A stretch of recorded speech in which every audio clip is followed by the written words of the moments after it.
Hello കൂട്ടുകാരെ, എല്ലാവർക്കും സുഖമാണല്ലോ. എല്ലാവർക്കും സുഖമെന്ന് വിശ്വസിക്കുന്നു. ഇന്ന് ഞാൻ വന്നിരിക്കുന്നത് നമുക്ക് ഈസി ആയിട്ട് ചിരട്ടയിൽ എങ്ങനെ പുട്ടുണ്ടാക്കാമെന്നൊരു വീഡിയോ ആയിട്ടാണ് വന്നേക്കുന്നത്. അതിൻ്റെ കൂടെ സിമ്പിളായിട്ടൊരു കടലക്കറിയും. അപ്പോൾ നമുക്കത് എങ്ങനെ ഉണ്ടാക്കുന്നു, അതിന് വേണ്ടുന്ന സാധനങ്ങൾ എന്തൊക്കെയാണെന്ന് നോക്കാം. അതിന് മുമ്പായിട്ട് എൻ്റെ കൂട്ടുകാർ ആദ്യമായിട്ടാണ് എൻ്റെ വീഡിയോ ചാനൽ കാണുന്നതെന്നുണ്ടെങ്കിൽ പ്ലീസ് എല്ലാവരും എൻ്റെ ചാനൽ സബ്സ്ക്രൈബ് ചെയ്യണം കേട്ടോ. സബ്സ്ക്രൈബ് ചെയ്യണം. അതുപോലെ തന്നെ ബെല്ലൈക്കൻ പ്രസ് ചെയ്തിട്ട് ഓളെന്ന് കൊടുത്താൽ ഞാൻ ഡെയിലി ഇടുന്ന വീഡിയോ നോട്ടിഫിക്കേഷൻ കിട്ടത്തുള്ളൂ. അപ്പോൾ നമുക്കിത് എങ്ങനെ ഉണ്ടാക്കുന്നു, ഇതിന് വേണ്ടുന്ന സാധനങ്ങൾ എന്തൊക്കെയാണെന്ന് നോക്കാം. അതിനുവേണ്ടി ഞാനൊരു 1.5 കപ്പ് ഗോതമ്പ് പൊടി എടുത്തിട്ടുണ്ട് കേട്ടോ. നിങ്ങൾക്ക് വേണമെന്നുണ്ടെങ്കിൽ കൂടുതൽ വേണമെങ്കിൽ കൂടുതൽ എടുക്കാം. ഞാനിപ്പോൾ 1.5 കപ്പ് ഗോതമ്പ് പൊടിയാണ് എടുത്തേക്കുന്നത്. ഇനി ഇതെന്നാ ചെയ്യണമെന്ന് വെച്ചാൽ മിക്സിയുടെ ജാർ എടുത്ത് ഇതിലേക്ക് ഒരു 2 തവി ഗോതമ്പ് പൊടി ഇട്ട് കൊടുക്കാം. ഇതിനകത്ത് കുറേശ്ശെ ഇടാൻ പാടുള്ളൂ കേട്ടോ, കൂടുതൽ ഇടാൻ പാടില്ല. എന്നിട്ട് ഇതിൻ്റെ ആവശ്യത്തിനുള്ള ഉപ്പൂടെ ചേർത്ത് കൊടുക്കാം. ഉപ്പ് കുറച്ച് ചേർത്താൽ മതി കേട്ടോ, ഒരുപാട് ഉപ്പ് ചേർക്കണ്ട. ഇനി നമുക്ക് ഇതിലേക്ക് ഈ പൊടി നനയാൻ തക്കവണ്ണം ചോറ് ചേർത്താണ് നമ്മൾ അരയ്ക്കുന്നത്. അപ്പോൾ ഇതിലേക്ക് ഒരു സ്പൂണ് ചോറ് ചേർത്ത് കൊടുക്കാം. ചോറ് ഏതായാലും കുഴപ്പമില്ല, നിങ്ങളുടെ വീട്ടിലുള്ളത് ഏതാണെന്ന് വെച്ചാൽ അതെടുത്താൽ മതി കേട്ടോ. ഞാനിപ്പോൾ ഇത്രയും ചോറാണ് ഇതിനകത്ത് ഇട്ടേക്കുന്നത്. ആദ്യം നമുക്കിതൊന്ന് ഗ്രൈൻഡ് ചെയ്തുകൊണ്ട് വരാം. ഗ്രൈൻഡ് ചെയ്തുകൊണ്ട് വന്നിട്ട് നനവ് കുറവുണ്ടെന്നുണ്ടെങ്കിൽ നമുക്ക് കുറച്ച് ചോറുകൂടെ ചേർത്ത് കൊടുക്കണം. അപ്പോൾ ഞാനത് ഗ്രൈൻഡ് ചെയ്തുകൊണ്ട് വന്ന് കണ്ടില്ലേ, അത് ഇച്ചിരി കൂടെ നനയാനുണ്ട്. അപ്പോൾ നമുക്ക് ഇതിലേക്ക് ഇനി ഒരു അല്പം കൂടെ ചോറ് ചേർത്ത് കൊടുക്കാം. ഒരുപാട് വേണ്ട, കുറച്ച് ചേർത്താൽ മതി കേട്ടോ. ഇനി ഇത് ഒന്നും കൂടെ ഞാൻ ഗ്രൈൻഡ് ചെയ്തുകൊണ്ട് വരട്ടെ. ഇത് കണ്ടില്ലേ, ഞാനപ്പോൾ ഗ്രൈൻഡ് ചെയ്തുകൊണ്ട് വന്നു. നിങ്ങൾക്ക് കാണാൻ പറ്റുന്നുണ്ടെന്ന് തോന്നുന്നു, കണ്ടില്ലേ, നല്ല ഉതിരായിട്ട് കിടക്കുന്നുണ്ടല്ലേ. ഈ ഒരു പരുവത്തിൽ വേണം ഇത് പൊടിക്കാനെ കൊണ്ട്. അപ്പോൾ ഇത് നന്നായിട്ട് പൊടിച്ചെടുത്തു. ഇനി ഞാനിതൊരു ബൗളിലോട്ട് ഒന്ന് മാറ്റട്ടെ. കണ്ടില്ലേ, അപ്പോൾ ഞാൻ ഈ ബൗളിലോട്ട് ഇട്ടു. നിങ്ങൾക്ക് കാണാൻ പറ്റുന്നുണ്ടല്ലോ പൊടി. കാരണം വെച്ചാൽ നമ്മുടെ കയ്യിലെങ്ങും ഒട്ടത്തുമില്ല, ഒന്നുമില്ല. വെള്ളം ഇതിന് കൂടാനും പാടില്ല, കുറയാനും പാടില്ല. ആ ഒരു അളവിന് വേണം പൊടിച്ചെടുക്കാൻ. അത് കഴിഞ്ഞ് അതേ മിക്സിയുടെ ജാറിലേക്ക് ബാക്കി വന്ന ഗോതമ്പ് പൊടിയും കൂടി ഇട്ട് കൊടുക്കാം. ഞാൻ ഈ ആദ്യം കാണിച്ച അതേ പ്രോസസ്സ് തന്നെയാണ് ഞാൻ രണ്ടാമതും കാണിക്കുന്നത്. ഞാനിത് എന്താണ് ഇനി ഒരു വട്ടം കൊണ്ട് നിങ്ങളെ കാണിക്കുന്നതെന്ന് വെച്ചാൽ നിങ്ങൾക്ക് കൺഫ്യൂഷൻ ഉണ്ടാവാൻ പാടില്ലല്ലോ, നിങ്ങൾക്ക് ഡൗട്ട് ഉണ്ടാവാൻ പാടില്ലല്ലോ എന്ന് വിചാരിച്ചിട്ടാണ് ഇത് കാണിക്കുന്നത്. ഇനി നമുക്കിതിലേക്ക് കുറച്ച് ചോറും കൂടി ഇട്ട് കൊടുക്കാം. പിന്നെ നിങ്ങൾ ഈ മിക്സിയുടെ ജാറിൽ ഗോതമ്പ് പൊടി ഇടുമ്പോൾ ഒരു 1/4 ഭാഗത്തോളം ഇടാൻ പാടുള്ളൂ കേട്ടോ. നിറയെ ഇട്ട് കഴിഞ്ഞാൽ നമുക്ക് ശരിക്കും ഗ്രൈൻഡ് ചെയ്ത് എടുക്കാൻ പറ്റത്തില്ല. എന്നിട്ട് ഇതിലേക്ക് ആവശ്യത്തിന് ഉപ്പൂടെ ചേർത്ത് കൊടുക്കാം. ഇനി ഇത് ഞാൻ നന്നായിട്ടൊന്ന് ഗ്രൈൻഡ് ചെയ്തുകൊണ്ട് വരട്ടെ. അപ്പോൾ പൊടി ഇച്ചിരി കൂടെ ഒന്ന് നനയാനുണ്ട്. അപ്പോൾ നമുക്ക് ഇതിനകത്ത് കുറച്ചുകൂടെ ഒന്ന് ചോറിട്ട് കൊടുക്കാം. ഒരല്പം ഇട്ടാൽ മതി കേട്ടോ, ഇത്രയും ചോറിൻ്റെ ആവശ്യമേ ഉള്ളൂ. ഇനി നമുക്കിതൊന്ന് ഗ്രൈൻഡ് ചെയ്തുകൊണ്ട് വരാം. നനവ് കുറവുണ്ടെന്നുണ്ടെങ്കിൽ നമുക്ക് പിന്നെ കുറച്ചും കൂടെ ചോറിട്ടിട്ട് നമുക്കൊന്നുകൂടെ ഒന്ന് ഗ്രൈൻഡ് ചെയ്യാം. അപ്പോൾ ഞാനിത് നന്നായിട്ടൊന്ന് ഗ്രൈൻഡ് ചെയ്തുകൊണ്ട് വരട്ടെ.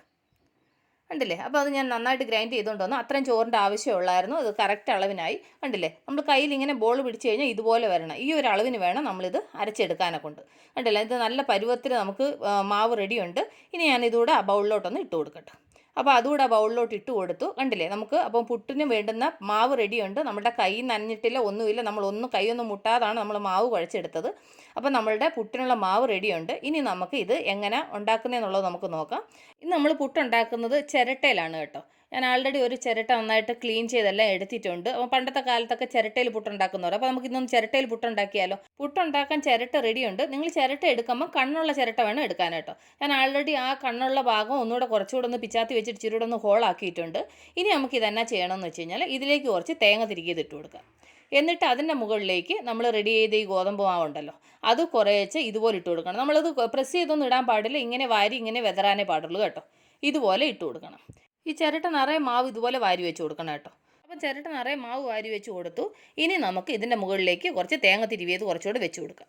ഓക്കെ, അപ്പോൾ അത് റെഡിയുണ്ട്. ഇനി നമുക്കിത് വേവിക്കാൻ വെക്കണം. അതിന് വേണ്ടിയിട്ട് ഞാൻ കുക്കറിനകത്ത് വെള്ളം തിളപ്പിക്കാൻ വെച്ചിട്ടുണ്ട്. വെള്ളം നന്നായിട്ട് ചൂടായിട്ടുണ്ട്. ഇനി ഇതിൻ്റെ മുകളിലേക്ക് നമുക്ക് കുക്കർ വാഷർ ഇട്ട് വേണം അടയ്ക്കാൻ കേട്ടോ. നമുക്ക് വാഷർ ഇട്ടിട്ട് ഈ കുക്കർ ക്ലോസ് ചെയ്യാം. അപ്പോൾ ഞാൻ ഈ കുക്കർ ക്ലോസ് ചെയ്ത് അതിൻ്റെ മുകളിലേക്ക് നമ്മൾ റെഡി ചെയ്ത പുട്ടിൻ്റെ മാവുണ്ടല്ലോ, അത് ഇതിൻ്റെ മുകളിലേക്ക് ഇങ്ങനെ വെച്ച് കൊടുക്കാം. നിങ്ങൾ ചിരട്ടയുടെ കണ്ണ് ഹോൾ ചെയ്യുന്ന സമയത്ത് നിങ്ങളുടെ കുക്കറിന് വെക്കാൻ പറ്റുന്ന രീതിയിൽ നന്നായിട്ട് ഹോൾ ചെയ്താൽ മതി കേട്ടോ. അപ്പോൾ അത് കറക്റ്റായിട്ട് ഇരിക്കും. ഇനി നമുക്ക് ഒരു ചെറിയ പാത്രം വെച്ചിട്ട് ഇതിങ്ങനെ ഒന്ന് അടച്ചു വെക്കാം. ഇത് അടച്ചു വെച്ച് ഇതിന് ആവിയിൽ വേവണം. അപ്പോൾ നമുക്ക് ആവി വരുന്നുണ്ട്. അപ്പം പുട്ട് വെന്തിട്ടുണ്ട്. ഇങ്ങനെ ആവി വന്നു കഴിഞ്ഞാൽ അത് എന്താണെന്നാണ് അർത്ഥം കേട്ടോ. അപ്പോൾ ഇത് റെഡിയുണ്ട്. നമുക്ക് സ്റ്റൗ ഓഫ് ചെയ്തിട്ട് ഇനി സെർവിങ് പ്ലേറ്റിലോട്ടാക്കാം. കണ്ടില്ലേ, നമ്മുടെ പുട്ട് റെഡിയുണ്ട്. ഇനി നമുക്ക് ഇത് സെർവിങ് പ്ലേറ്റിലോട്ട് ജസ്റ്റ് നമ്മൾ ഇതെടുത്തിട്ട് ഇതുപോലെ പ്ലേറ്റിലോട്ട് ഇങ്ങനെ കമഴ്ത്തിയാൽ മതി കേട്ടോ. ഇതിങ്ങനെ കമഴ്ത്തിയാൽ വെച്ച് ജസ്റ്റ് ഒന്ന് മേപ്പോട്ട് ചിരട്ട എടുക്കുമ്പോൾ അതങ്ങനെ ഉണ്ടല്ലേ, നമ്മളുടെ ചിരട്ടയുടെ ഷേപ്പിൽ നമ്മളുടെ പുട്ട് റെഡി ആയിട്ടുണ്ട്. കണ്ടില്ലേ, എത്ര എളുപ്പത്തിലാണ് നമ്മൾ ഗോതമ്പ് വെച്ചിട്ട് നമ്മൾ ചിരട്ടപ്പുട്ട് ഉണ്ടാക്കിയെന്ന് കണ്ടില്ലേ. ഇതുപോലെ നിങ്ങൾക്ക് അരിപ്പൊടി വെച്ചിട്ട് ഇതുപോലെ ചിരട്ടയിൽ ഇതുപോലെ നിങ്ങൾക്ക് പുട്ട് പുഴുങ്ങിയെടുക്കാം കേട്ടോ. ഞാനിപ്പോൾ ഇന്ന് ഗോതമ്പ് പൊടിയിലാണ് നിങ്ങളെ കാണിച്ചത്. അപ്പോൾ നമ്മളുടെ പുട്ട് റെഡിയുണ്ട്. അപ്പോൾ നമുക്ക് ഇതിന് വേണ്ടുന്ന കറി റെഡിയാക്കാം. അതിനുവേണ്ടി നമുക്ക് കടലക്കറി ഉണ്ടാക്കാം. അതിനുവേണ്ടി ഞാൻ ഒരു 1/4 kg കടല നന്നായിട്ട് കുതിർത്തിട്ട് ഇത് വേവിച്ചതാണ് കേട്ടോ, ഉപ്പിട്ട് വേവിച്ചതാണ്. ഞാനിന്ന് ഈ കടലക്കറി വെക്കുന്നത് സിമ്പിളായിട്ടാണ് വെക്കുന്നത് കേട്ടോ. അധികം സാധനങ്ങളൊന്നും വേണ്ട, ഈസി ആയിട്ട് വെക്കാൻ പറ്റും. അപ്പോൾ നമുക്ക് അതിന് വേണ്ടുന്ന സാധനങ്ങൾ എന്തൊക്കെയാണെന്നുള്ളത് നോക്കാം. അതിനുവേണ്ടി ഞാൻ ചീൻചട്ടി ചൂടാവാൻ വെച്ചു. ചീൻചട്ടി നന്നായി ചൂടായി. ഇതിലേക്ക് നമുക്ക് 1 ടേബിൾ സ്പൂണ് എണ്ണ ഒഴിച്ചു കൊടുക്കുക. എണ്ണ നന്നായി ചൂടാകുമ്പോൾ ഇതിലേക്കൊരു 1/2 ടീസ്പൂണ് കടുക് ഇനി നന്നായിട്ടൊന്ന് പൊട്ടട്ടെ. അപ്പോൾ കടുക് നന്നായിട്ട് പൊട്ടി ഇതിലേക്ക് 2 മീഡിയം സവാള ചെറുതായിട്ട് അരിഞ്ഞത്, അതിൻ്റെ കൂടെ തന്നെ 1 ടീസ്പൂണ് ഇഞ്ചി വെളുത്തുള്ളി പേസ്റ്റ്, അതിൻ്റെ കൂടെ തന്നെ കുറച്ച് കറിവേപ്പിലയും കൂടെ ചേർത്ത് കൊടുക്കാം. ഇത് ഇത്രയും കൂടെ നന്നായിട്ട് ഫ്രൈ ആവണം. ഈ ഇഞ്ചി വെളുത്തുള്ളിയുടെ എല്ലാം പച്ചമണമൊക്കെ പോയി നന്നായിട്ട് ഫ്രൈ ആവണം. അപ്പോൾ നന്നായിട്ടൊന്ന് ഫ്രൈ ആവട്ടെ. അപ്പം ഉള്ളിയൊക്കെ നന്നായിട്ട് ഫ്രൈ ആയിട്ടുണ്ട്. ഇനി നമുക്കിതിലേക്ക് മസാല ചേർത്ത് കൊടുക്കാം. നിങ്ങൾക്ക് എരിവിനനുസരിച്ച് നിങ്ങൾ മുളക് പൊടി ചേർക്കണം. ഞാനിപ്പോൾ 2 ടീസ്പൂൺ മുളക് പൊടി ചേർത്തു. അത് കഴിഞ്ഞിട്ട് ഒരു 1/4 ടീസ്പൂൺ മഞ്ഞൾപ്പൊടി, അതുപോലെ തന്നെ 2 ടീസ്പൂൺ മല്ലിപ്പൊടി. എന്നിട്ട് ഇതിൻ്റെ കൂടെ 1 ടീസ്പൂൺ ഗരം മസാലയും കൂടെ ചേർത്ത് കൊടുക്കാം. ഇത് ഇത്രയും കൂടെ ചേർത്തിട്ട് നന്നായിട്ട് ഫ്രൈ ചെയ്യണം. അപ്പോൾ ഈ മസാല നന്നായിട്ട് ഫ്രൈ ആയിട്ടുണ്ട്. ഇതിലേക്ക് ഒരു വലിയ തക്കാളി ചെറുതായിട്ട് അരിഞ്ഞത് അത് ഇതിലേക്ക് ചേർത്ത് കൊടുക്കാം. എന്നിട്ട് ഇത് നന്നായിട്ട് ഫ്രൈ ചെയ്യണം. ഈ തക്കാളി നന്നായിട്ട് വെന്ത് നന്നായിട്ട് ഉടയണം, അതുപോലെ ഫ്രൈ ചെയ്യണം. അപ്പോൾ ഇത് നന്നായിട്ട് ഫ്രൈ ആയിട്ടുണ്ട്. തക്കാളിയൊക്കെ നന്നായിട്ട് വെന്ത് ഉടഞ്ഞിട്ടുണ്ട്. ഇനി നമുക്ക് ഇതിലേക്ക് നമ്മൾ വേവിച്ച് വെച്ചേക്കുന്ന കടല ചേർത്ത് കൊടുക്കുക. അതിന് മുമ്പായിട്ട് ഞാൻ അതിൽ നിന്ന് 1 കപ്പ് കടല ഇനി മാറ്റി കേട്ടോ. ഇത് നന്നായിട്ട് അരച്ചിട്ട് നമുക്ക് ഇതിനകത്ത് ചേർക്കണം. അപ്പോൾ ഞാനിത് നന്നായിട്ടൊന്ന് അരച്ചുകൊണ്ട് വരട്ടെ. അത് കഴിഞ്ഞ് വെച്ചും ബാക്കി വന്ന കടലയും വെള്ളവും എല്ലാം കൂടെ ഇതിലേക്ക് ചേർത്ത് കൊടുക്കുക. എന്നിട്ട് അതിൻ്റെ കൂടെ ആവശ്യത്തിന് വെള്ളം കൂടെ ചേർക്കുക. എന്നിട്ട് നമ്മൾ അരച്ചുകൊണ്ട് വന്ന കടല ഉണ്ടല്ലോ അതുകൂടി ഇതിലേക്ക് ചേർത്ത് കൊടുക്കുക. എന്നിട്ട് ഇത് നന്നായിട്ട് മിക്സ് ചെയ്യണം. ഒരുപാട് ഇത് വെള്ളം പോലെ ആവരുത് കേട്ടോ. ഒരുപാട് വെള്ളം പോലെ ആയിക്കഴിഞ്ഞാൽ കൊണ്ട് ഈ കറി കൊള്ളത്തില്ല. ഇച്ചിരി തിക്കായിട്ടിരിക്കണം. അപ്പോൾ അതിനനുസരിച്ച് നോക്കിയിട്ട് നിങ്ങൾ വെള്ളം ചേർക്കണം കേട്ടോ. അപ്പോൾ ഞാൻ എൻ്റെ ആവശ്യത്തിന് ഞാൻ വെള്ളം ചേർത്തു. ഞാൻ ഇതിനകത്ത് കടല അരച്ച് ചേർത്തതിൻ്റെ കാര്യം എന്ന് വെച്ച് കഴിഞ്ഞാൽ കറിക്ക് നല്ല ഗ്രേവി ഉണ്ടാവും. അത് കഴിഞ്ഞിട്ട് കറി നല്ല ടേസ്റ്റ് ആയിരിക്കും കേട്ടോ. ഞാൻ കടല വേവിക്കാൻ നേരത്ത് ഉപ്പ് ചേർത്തിട്ടാണ് കടല വേവിച്ചത്.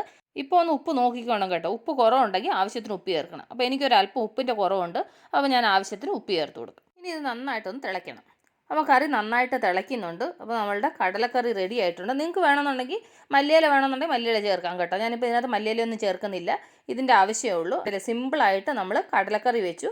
നമ്മൾ ആൾറെഡി ചിരട്ടപ്പുട്ട് ഉണ്ടാക്കിയിട്ടുണ്ട്. അതിന് വേണ്ടുന്ന കറി റെഡി ആയിട്ടുണ്ട്. അപ്പം നമുക്ക് സ്റ്റൗ ഓഫ് ചെയ്തിട്ട് ഇതൊരു സെർവിങ് ബൗളിലോട്ട് മാറ്റാം. കണ്ടില്ലേ? അപ്പോൾ നമ്മൾ എത്ര ഈസി ആയിട്ട് കടലക്കറിയും വെച്ചെന്ന് കണ്ടില്ലേ? അപ്പോൾ നമ്മളുടെ ഗോതമ്പ് പൊടി വെച്ചിട്ട് നമ്മൾ ചിരട്ടപ്പുട്ടും ഉണ്ടാക്കി കടലക്കറിയും ഉണ്ടാക്കി. അപ്പോൾ എൻ്റെ കൂട്ടുകാർക്ക് ഞാനിന്ന് നിങ്ങളുമായിട്ട് ഷെയർ ചെയ്ത ഈ പുട്ടും കടലക്കറിയും റെസിപ്പി ഇഷ്ടപ്പെട്ടാണെന്ന് വിശ്വസിക്കും. നിങ്ങളെല്ലാവരും ട്രൈ ചെയ്യണം കേട്ടോ. വലിയ പാടൊന്നുള്ള കാര്യമല്ല, നിങ്ങളെല്ലാവരും ട്രൈ ചെയ്യണം. ട്രൈ ചെയ്ത് നിങ്ങൾക്ക് ഇഷ്ടപ്പെട്ടാൽ നിങ്ങളുടെ ഫ്രണ്ട്സിന് ഷെയർ ചെയ്യുക, ലൈക്ക് ചെയ്യുക, വാല്യുബിൾ കമൻറ്റ്സ് ഇടുക. അപ്പോൾ നാളെ നമ്മൾ രുചികരമായ പുതിയ വീഡിയോ ആയിട്ട് നാളെ വീണ്ടും കാണും വരെ ബൈ.